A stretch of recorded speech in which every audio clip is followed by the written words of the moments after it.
todos com a graça do Senhor. Gostaria de apresentar o nosso irmão Sérgio, ele é da congregação 9 de julho. Ele faz o papel lá do presbítero, honrou com o nosso convite nessa noite, está conosco. E creio que Deus preparou para ele trazer a mensagem e edificar todos. Então, a leitura em Filipenses, capítulo 2. Eu estou sem óculos, vocês me desculpem alguma coisa que possa vir a acontecer. Filipenses, capítulo 2.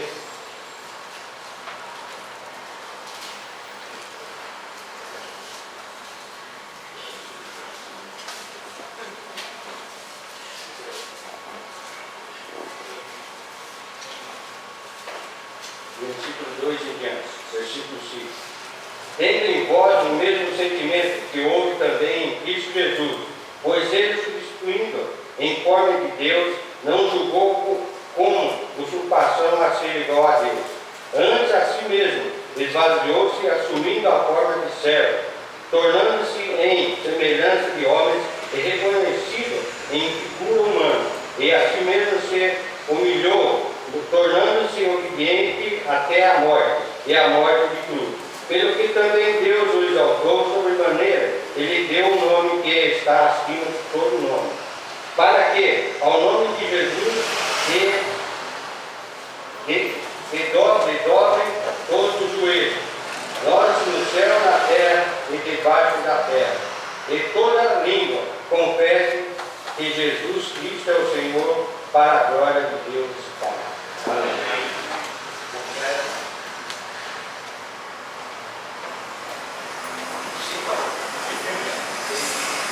Então eu vou me sentir à vontade e vou ficar aqui embaixo. Né? Você aí do fundo me ouve bem? Tudo bem? Está ouvindo? Ok, muito obrigado. Então, o irmão Mário já comentou. Isso não. Agora, tudo bom. Bom, ok. É só mais difícil segurar tudo aqui. Estou tranquilo. Veja só, o irmão me apresentou, né? Eu como presbítero, canal de julho. Gostaria de afirmar tão simplesmente, né, que o presbitério é nada mais do que mais um dos serviços que a igreja tem dentro do seu corpo. Né? Então, eu não me... Assim, sou novinho, né, nessa função. Né? Foi como na virada do ano aí que houve essa indicação, né? E aí estou lá compondo lá o serviço de ministério de presbíteros junto ao 9 de julho. Temos outros 3 lá dentro, né? O Roberto Rocha, Gentil Campos, Luiz Melo e eu. Né? Então, tecnicamente eu sou o mais novinho, então, eu 51 anos, tá certo? Mas eu sou real, confesso, eu estou aqui meio angustiado, né? Porque a minha equipe de apoio furou de última hora. Né? Então, eu sou casado com a Sandra, né? E nós temos a Juliana, nossa filha, né? E eu já sabia que a Juliana não viria hoje, que ela falou, papai, eu tenho que preparar umas coisas para a reunião de jovens de amanhã, tá? E ela tem que dar uma aula também na escola dominical. Ela é professora de história, né? Então ela falou assim, ó, tô arriscada, aí meu sábado, ainda sábado de manhã, teve uma convocação da escola, não sei, eu já sabia, ela não vinha, né? Mas eu falei, bom, dona Sandra está ali, firme e forte, beleza, né? Aí chega a Juliana da reunião meio-dia, com tontura, dor de cabeça, não sei o quê. Aí a mãe olhou para mim e falou assim, vou ajudar ela. Tá pronta a sua mensagem? Tá pronto. Tchau. Então foi a mãe acudir a filha nessa hora. Então, eu acho bem saudável isso e dentro dos limites, né? Por favor, não entenda isso como uma verdade absoluta ou o meu exemplo sendo perfeito, mas a igreja deve funcionar, né, dentro dessa...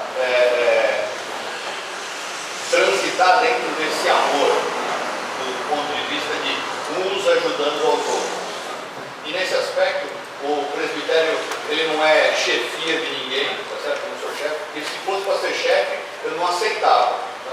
Eu entendo através das escrituras que seja pastor, seja ancião, seja bispo, seja presbítero, o nome que você quiser usar, é uma função dentro da igreja. Então eu não sou presbítero, eu estou presbítero. Assim como cada irmão está servindo ao reino. Então, diante disso, queria deixar vocês bem tranquilos. Se vocês de repente quiser participar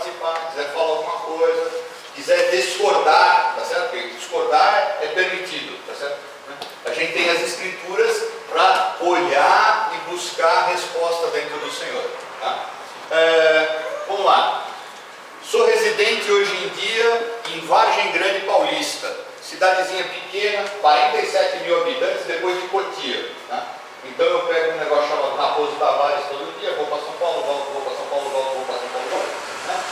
Mas assim, não é muito gostoso, né? Porque no final das contas, eu notei, né, que quando eu era mais jovem, né, quando eu conheci o seu Benedito, por exemplo, eu jamais imaginava morar perto de mato. Tá certo? Então, gostava de morar na cidade, né, perto de shopping, perto de não sei o quê, perto da escola, perto da bagunça. Né? Aí o tempo vai passando e a gente reconhece que, puxa, é um lugar mais calmo e melhor. Né? E aí até por conta de diversos fatores, né? Sogro e sogra com bastante idade, já não conseguindo mais tomar conta deles, né? Então a gente teve que trazer eles para ajudar a gente, né? E Vargem Grande foi uma cidade que acabou recebendo a gente muito bem, né? Porque lá o terreno era mais barato. Realidade da vida. Você vê?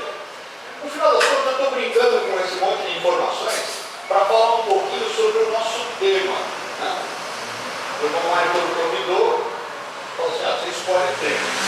Então, assim, não sei se você tem a experiência de ir falar, dar uma aula numa congregação que você não conhece todo mundo. Né? Eu reconheço alguns rostos familiares, assim, né? Mas o tempo vai deixando a gente meio esquecido, né? De nome, de contexto e tudo mais. Mas quando você vai para um lugar que você tem pouca relação, a última vez que eu estive aqui foi numa reunião de jovens, e isso daí, 5 anos para mais. Tá? Eu me lembro que tinha um Habib's na esquina, né? E já faz tempo que não está lá, né? Com um tempo fechado, né? Vidro preto e tal. E hoje, quando eu passei, tinha uma loja de colchão, né? Puxa, me dá uma dormidinha aqui, não. Então, ok. O que acontece com a gente? A vida tem um sentido, né? E esse sentido ele vai depender principalmente do momento em que a gente está vivendo. Tá? Eu estava ouvindo uma rádio recentemente, né, uma reportagem de uma moça, né, já não lembro mais a profissão dela, mas ela foi entrevistada porque ela publicou um blog na internet e hoje ela tem mais de 200 declarações de pessoas diferentes falando de qual é o sentido da vida. Qual é o sentido da vida? E essa moça, ela ficou assim, meio desesperada, porque um dia perguntaram para ela: qual é o sentido da vida para você? E ela ficou olhando para aquela cara de conteúdo, né, para quem fez a pergunta. Tipo assim, o sentido da vida? E aí ela saiu, não respondeu a pessoa, né, e saiu pensando. Né? Depois de pensar muito tempo, ela chegou à conclusão que ela tinha que perguntar para outras pessoas. E aí ela tem uma média de umas 2 entrevistas por mês, né, em que ela vai adicionando o blog dela. Ela coleta mais interessante e põe lá. Então aparecem coisas do tipo assim: o sentido da vida é fazer bem ao meu próximo. Um termo genérico, né, bonito, né, certo? Mas aí anda lá mais um pouco, pega uma senhorinha bem de idade, tá, né? Aquela que já, assim, né, tá com muita dificuldade da vida, né? E qual é o sentido da vida para a senhora? A vida não tem sentido para mim. Né? Os meus filhos me abandonaram, meu marido faleceu, eu não tenho mais o que fazer na vida, eu não sei para onde eu vou, nem de onde eu vim. Aí fica aquele ponto de interrogação. Aí pergunta para um camarada que tem lá 2 filhos pequenos: qual é o sentido da vida para você?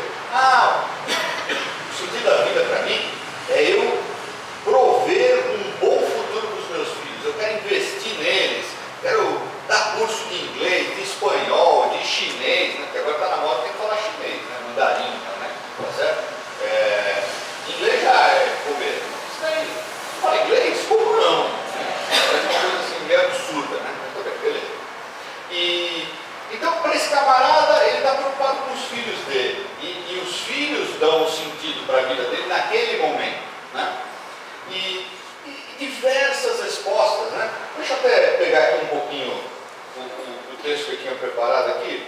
Tem até uma muçulmana falou assim: olha, não julguem a cultura alheia pelos teus olhos, diz a muçulmana. Para ela, devemos buscar ser feliz sem causar infelicidade aos demais.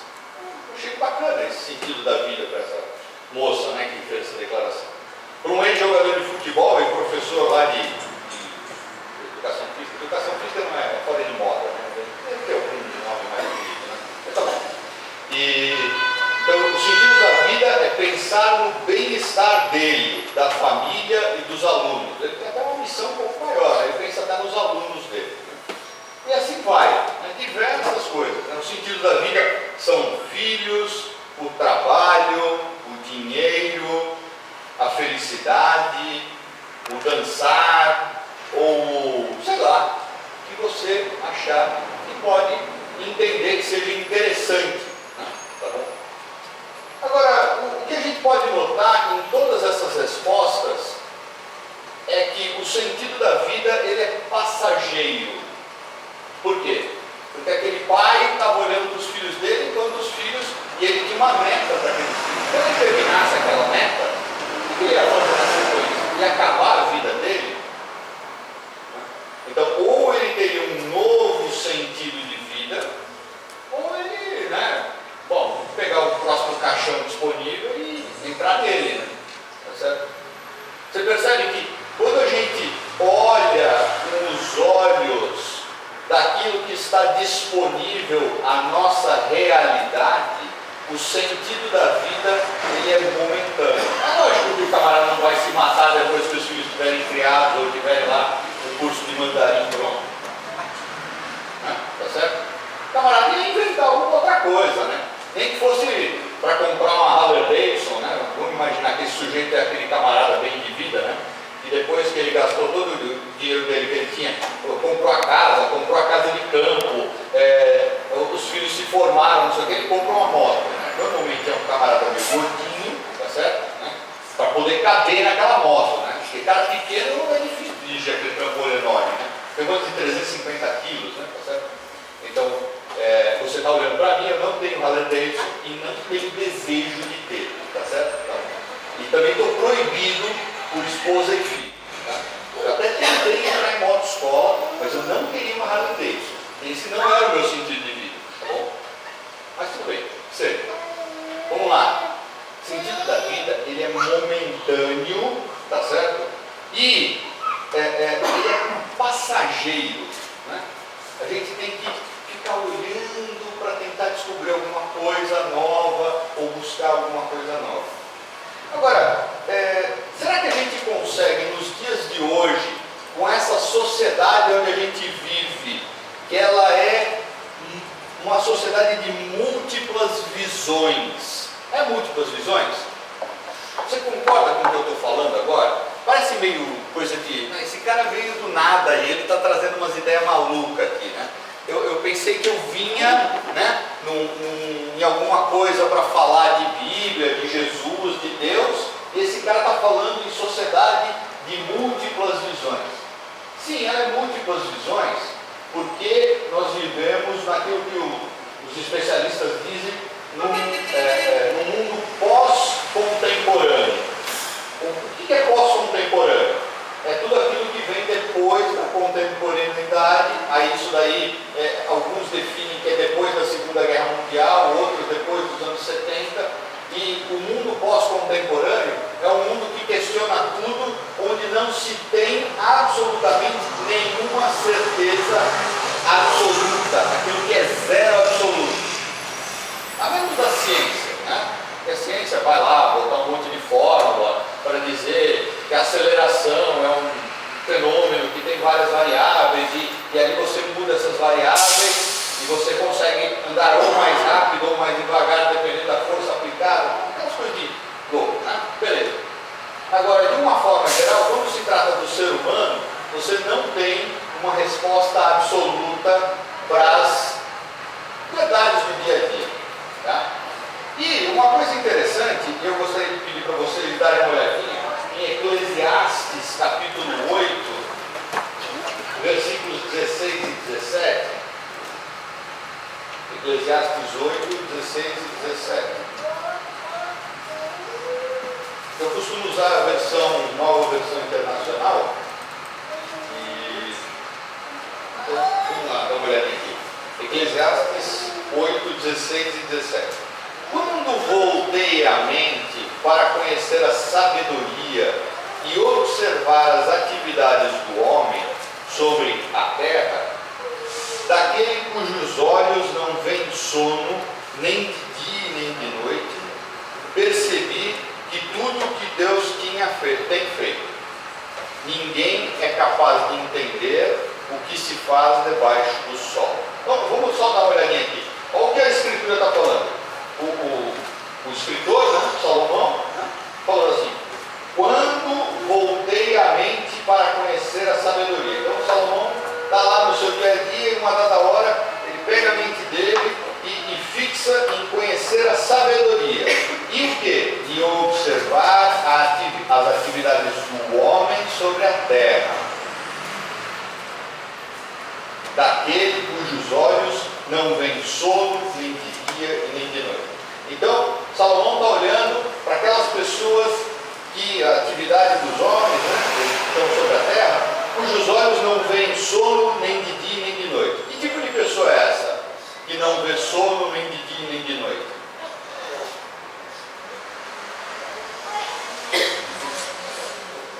É um zumbi, né? É o Walking Dead. Não. O que você ia falar? Então, aqui o autor está falando bem específico, né, daqueles camaradas que trabalham sem parar, né, daqueles camaradas que estão lá acumulando sem parar, de dia e de noite, pensando e correndo atrás, eles não descansam para nada. Né? E aí no versículo 17 fala: percebi tudo o que Deus tem feito, ninguém é capaz de entender o que se faz debaixo do sol. Então, mesmo que você trabalhe de dia e de noite, mesmo que você busque toda a sabedoria, mesmo que você faça de tudo o que acha certo, você não é capaz de entender o que se faz debaixo do sol. Por mais que se esforce para descobrir o sentido das coisas, o homem não o encontrará. O sábio pode até afirmar que entende, mas na realidade não o consegue encontrar. Então, peraí, o que o salmista está falando é que não dá para ter uma resposta cabal, né? Aquela inequívoca, aquela que não existe dúvida, que não tem dualidade, que não tem duplo sentido. Então, com isso, o que acontece? Peraí, nós vivemos numa sociedade pós-moderna que tem múltiplas visões de tudo, né? Porque hoje tudo é certo, não tem nada de errado, né? A gente precisa dar exemplos para ver o que ele está falando. Não tem nada é errado. Então nada é errado. Então matar pode? Não, moralmente não é bom, mas tem condições que você pode matar. Né?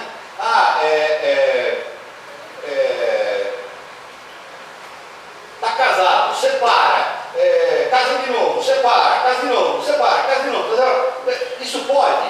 É claro, é muito normal. A sociedade hoje tem que estar preparada, porque a família de hoje é muito diferente. Né? Os filhos, eles são meio irmãos do outro casamento do anterior que virou para próximo. Né? É errado? Não, de jeito nenhum. Por quê? Olha, a própria Bíblia está dizendo que por mais que a gente busque sabedoria, por mais que a gente tente enquadrar tudo, a gente não vai conhecer tudo. Está vendo? A Bíblia está dizendo que a gente está certo, sem saber absolutamente nada. Mas qual é o sentido da vida? É assim, é viver de uma forma sem padrões, sem direção, sem orientação. Se nós tentássemos viver de uma forma totalmente sem orientação, provavelmente a gente já teria incorrido naquilo que o Império Romano foi nos tempos de Jesus, naquilo que a Alemanha nazista foi nos tempos de Adolf Hitler, onde não se havia nenhuma crença ou múltiplas crenças não davam uma direção sólida. Então, peraí, eu tenho que ancorar a minha vida para que ela tenha algum sentido em algo. O que eu vou ancorar? Na sabedoria dos ilustres? Né? Em Freud? Né? Talvez em algum outro pensador, né? Aqui no Brasil, assim, entendo o que quer dizer gostar. Eu gosto de um filósofo brasileiro, tá bom? Ele aparece muito na mídia, Canal 2, Canal Cultura, né? Não é né? Mário Sérgio Cortella, né? Ele tem alguns livros publicados. Como bom filósofo, ele fala coisas agradáveis, tá bom? Então é legal, tá? Então eu vou ancorar a minha vida nisso, eu vou colocar sentido na minha vida baseado num filósofo brasileiro, que aí é legal, né? Já que Deus é brasileiro, eu ponho, né, num filósofo brasileiro as minhas, né, e vou dando rumo para a minha vida, né? E aí eu crio meus filhos conforme esse achômetro, porque o autor de Eclesiastes, né, falou, olha, os camaradas ficaram sem dormir, pensando, buscando sabedoria, e não chegaram a nenhuma conclusão. Então, se ninguém chegou à conclusão no tempo em que a Bíblia foi escrita, então vamos deixar do jeito que está. Agora, a gente precisa tomar algum cuidado para não ser leviano ao usar a Bíblia. Por quê? Porque a Bíblia, ela não é limitada a algumas leituras. Eu gosto de brincar, e entendo a palavra brincadeira, um exemplo, tá bom? Da Bíblia você pode tirar inúmeras teologias ou princípios, tá? Que podem levar ao fundo do poço, podem levar ao precipício. 3 versículos básicos. Judas se matou. Jesus falou, vai e faça igual. E ainda falou mais, vai e faça depressa. Opa, está instituído a partir de hoje o suicídio. Quem vai ser o primeiro a se candidatar a fazer aqui? Uma faca ou uma arma? Quem quer? Alguém se candidata? Eu não tenho tendência para ser Marte. Então vamos lá, olha lá, faz sentido o que eu estou dizendo? Judas se matou, Jesus falou, vai e faça igual, e Jesus falou, vai e faça depressa. Então a gente tem que rapidamente aproveitar o sábado de hoje para se matar. Opa, mas não é isso a sabedoria que a gente encontra dentro das Escrituras. Então a gente precisa tomar muito cuidado quando a gente quer jogar a âncora da nossa vida em alguma coisa para nos dar sentido.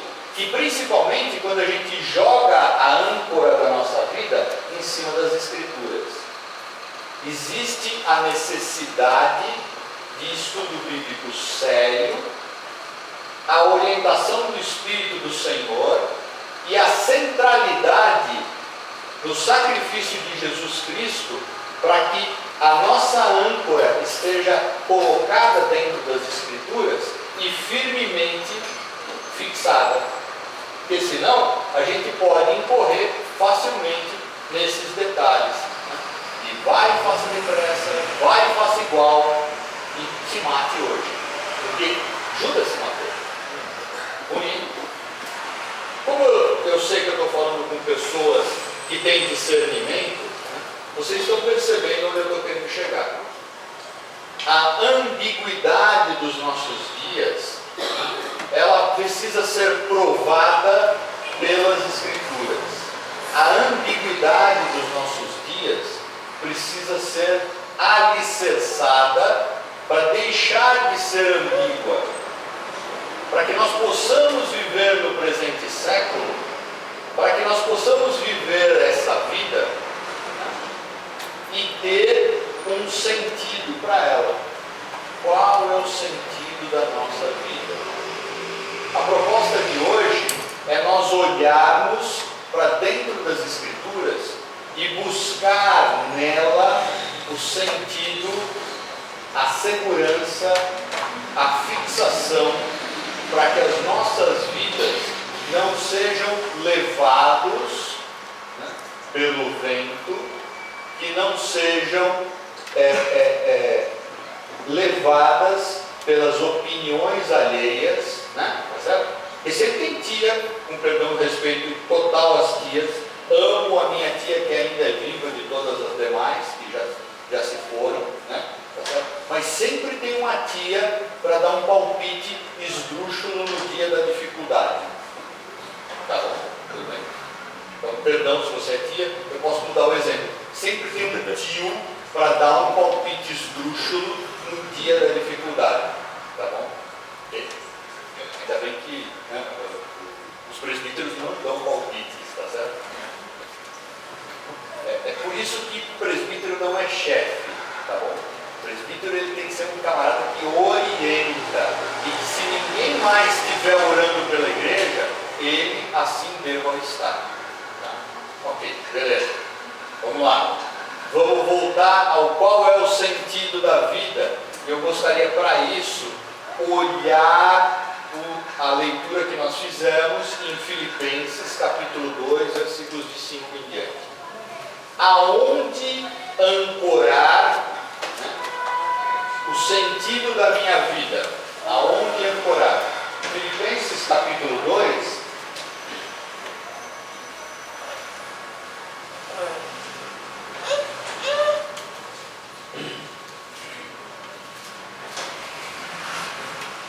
Vou emprestar o óculos que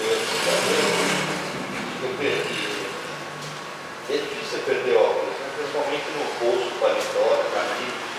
Ainda se fosse uma bolsa feminina, né? E ali é mais fácil de perder as coisas. Apareceu. Filipenses 2, de 5 em diante.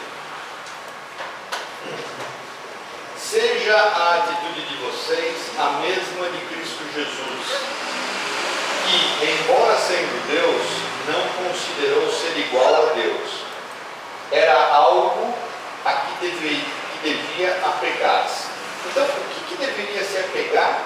O que a gente deve se apegar? Qual que é a nossa atitude? Qual que é a nossa orientação? Seja a atitude de vocês a mesma de Cristo Jesus, que embora sendo Deus, uau, Jesus é Deus. Jesus é Deus. Isso é muito importante e muito forte. E a gente esquece dessa coisa, porque a gente quer olhar, né?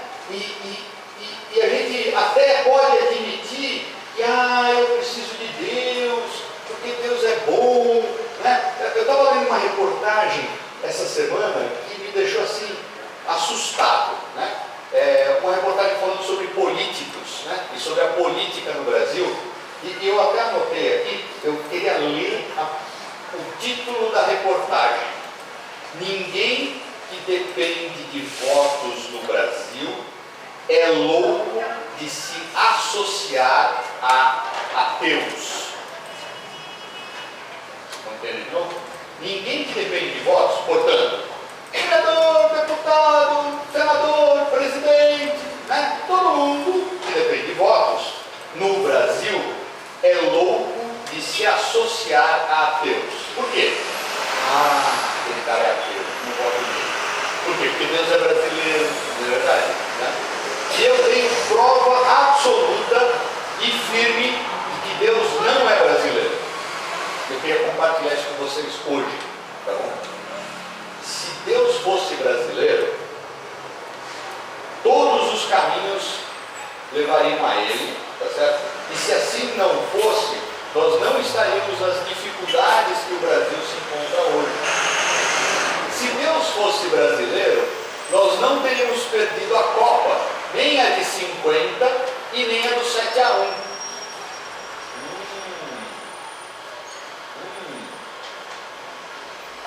O brasileiro, ele tem uma religiosidade intrínseca. Todo ser humano tem isso, né?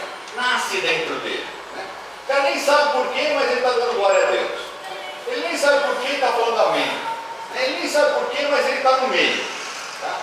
E aí assim, se ele vai na segunda-feira na igreja, e na terça no candomblé, e na quarta não sei aonde, e depois na quinta numa sociedade filosófica, ele está curtindo tudo isso, porque ele está vendo a multiforme forma de Deus. Ué, aonde nas escrituras a gente aprende que Deus tem multiforme forma de Deus? Calma lá. tem que tomar cuidado aonde a gente joga a nossa âncora. E essa âncora, ela tem que estar sendo jogada tão simplesmente naquele que é Deus, e não julgou isso, tá? E não se aproveitou disso, né? Olha lá, seja a atitude de vocês a mesma de Cristo Jesus, que embora sendo Deus, não considerou ser igual a Deus, era algo a que devia apegar-se, mas esvaziou-se a si mesmo, vindo a ser servo, tornando-se semelhante a homens, e sem encontrar na forma humana, se humilhou a si mesmo e foi obediente até a morte, morte de cruz. O que Jesus fez e aonde a gente tem que jogar nossa âncora? Naquilo que é o estereótipo de tudo aquilo que o mundo fala que não é certo. Não é certo ser fraco. Moleque apanhou a primeira vez na escola, qual é o conselho fraternal, paternal, né, na verdade? Que isso, moleque? Você não é homem? Vai lá e desce a mão no outro. Estou falando da paridade ou não? Deixa eu ver. Eu não falo isso. Desculpa, Chima sou eu. Esse é meu apelido, tá? Então eu me identifico como Sérgio e como Chimas. Perdão. Então, olha lá. O que a gente faz diante disso? O exemplo de Jesus, aonde a gente deve ancorar o nosso sentido de vida, ele é um exemplo maior de humildade. Humildade. Porque ele era Deus. E ele fala assim, olha, pai, eu sou Deus, eu vou lá para quê? Aqueles humanos, olha lá, vai ter lá no século 20 e 21, um tal de Sérgio, olha lá, pecador, o que eu vou fazer por ele? Não tem o que fazer, está morto, né? E tantos outros. O que eu faço, pai? E o que Jesus fez? Veio ao mundo, se humilhou de tal maneira que morreu no meu lugar. E aqui, talvez seja a grande dificuldade do nosso mundo de entender, né, sendo uma sociedade de múltiplas visões, como é que eu vou olhar para Deus através de um sujeito que fica pendurado na cruz, né, e que aparece em diversos prédios, né, aparece lá o tal do crucifixo na porta, né, e tem eu tinha um tio que era relojoeiro e ele gravou uma imagem na minha mente quando eu era pequeno, porque ele trabalhando, né, na relojoaria, né? Um dia um sujeito chegou lá e falou assim, eu queria comprar um crucifixo. Aí eu disse, mas você quer como? Eles, com ou sem Jesus? Eu quero ser um atleta. O camarada estava chamando Jesus de atleta, né? Porque estava lá só de sunga, né? Pendurado na cruz, né? Com o pano pendurado, né? Não é por aí que a gente tem que olhar. Porque Jesus, ele é muito mais do que isso. Ele se humilhou, ele tomou esse caminho, mas ele ressuscitou. Ressuscitou. Essa é a palavra-chave. Porque por mais que possa se falar, ressuscitar só teve um, que veio pelos seus próprios méritos. E ele mesmo também ressuscitou, né? Ressuscitou o filho da viúva de Naim, ele mesmo ressuscitou o amigo Lázaro, né? Agora por seus próprios méritos, pela sua própria força, né? E aí a gente tem que pensar nisso como sendo algo impossível, e o é mesmo. Para pensar numa coisa impossível, né? Há um tempo atrás era pagar a dívida externa do Brasil, né? Hoje em dia já não se fala mais isso, não dá hipótese, né? Embora hoje em dia o Brasil seja a pátria educadora, ele corta o dinheiro do FIES, mas tudo bem, estamos na boa, estamos no Brasil, lembra disso, tá? E você faça-me o favor de não ancorar o seu sentido da vida na palavra de homens, certo? Ou de mulheres, ok? O que a gente faz então? A gente ancora o sentido da nossa vida naquele que morreu e por si só ressuscitou. Indo além. Talvez algumas igrejas frisem o papel do Espírito Santo, e deva frisar o papel do Espírito Santo? Deve-se, né? Afinal de contas ele é o Consolador. Mas a gente não pode ter um Consolador sem um Senhor. E o Senhor é o Senhor Jesus, aquele que morreu e ressuscitou, aquele que está nos chamando dia após dia para que a âncora do nosso sentido de vida esteja presa nele. E aí inclusive surge a dualidade nele e na palavra dele, nele e na vida, nele e nas escrituras, uma vez que Jesus é a palavra. E aí então, terminando esse texto aqui, ele fala: por isso Deus o exaltou à mais alta posição e lhe deu o nome que está acima de todo nome, para que o nome de Jesus se dobre todo o joelho nos céus e na terra e debaixo da terra, e toda língua confesse que Jesus Cristo é o Senhor, para a glória de Deus Pai. Quer um sentido da vida? É em Jesus. Quer um sentido da vida? É através de conhecê-lo, através da palavra dele, através do ensino dele, através disso que nós temos nas nossas mãos, temos ao alcance de nós. Jesus é o Senhor, Jesus é quem dá sentido para a vida. Assim, vamos buscar a Deus. Vamos buscar a Deus, o Deus único, o único Deus, o Deus verdadeiro, e não um menu onde vocês escolhem: hoje eu quero ir nesse lugar, hoje eu vou para outro lugar. E aí, isso significa o quê? Significa que a gente precisa estar unido. Estar unido tem vários sentidos, e aí deixa eu encurtar o caminho. Nós devemos estar unidos com Deus e com os irmãos. Com Deus junto com os irmãos, formando aquele grupo que nós chamamos de igreja. Tá?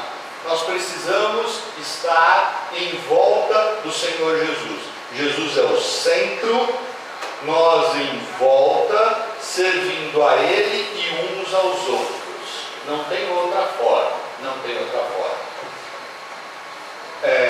Infelizmente, a nossa sociedade de múltiplas visões, ela criou um mito, né, de que a salvação é pessoal. Sim, Jesus que salva individualmente, né? Ele pode salvar o marido e não salvar a mulher, pode salvar a mulher, pode não salvar o marido, depende da forma com que você se chega ao Senhor Jesus, né? Ele pode salvar o filho, pode não salvar o pai. Por quê? Porque um dia todo mundo vai reconhecer que Jesus é o Senhor e Salvador. Ele vai dizer, como o Filipenses está falando. Mas não quer dizer que todos vão ter contato, comunhão com Deus eternamente. Tá? E a nossa sociedade, principalmente o mundo dito evangélico, criou um mito, né, dizendo que a salvação é pessoal. Então, quando você cria o conceito de salvação pessoal, isso permite criar também o ser desigrejado. As pessoas são muito diferentes, eu não consigo me relacionar com elas, a minha relação com Deus está perfeita, está tudo bem. Você provavelmente já ouviu algo desse tipo, eu provavelmente já ouvi algo desse tipo, provavelmente a gente já viu amigos nossos partirem por esse caminho. Agora, o que a gente encontra em Deus é que a nossa âncora, que nos dá sentido de vida, está arraigada, centralizada no Senhor Jesus, e todos à sua volta estão se relacionando com o centro e entre si. Né? E nessa relação, tanto com o centro como entre si, o Espírito está ali para sedimentar, para dar liga, para permitir que nós possamos, inclusive, perdoar. Inclusive, perdoar. Porque se Deus nos perdoou através do sacrifício de Jesus, nós também temos que perdoar os nossos irmãos. Né? E buscar essa centralidade. Qual é o sentido da vida? Jesus, o Senhor e Salvador. Hoje e serve. Amém.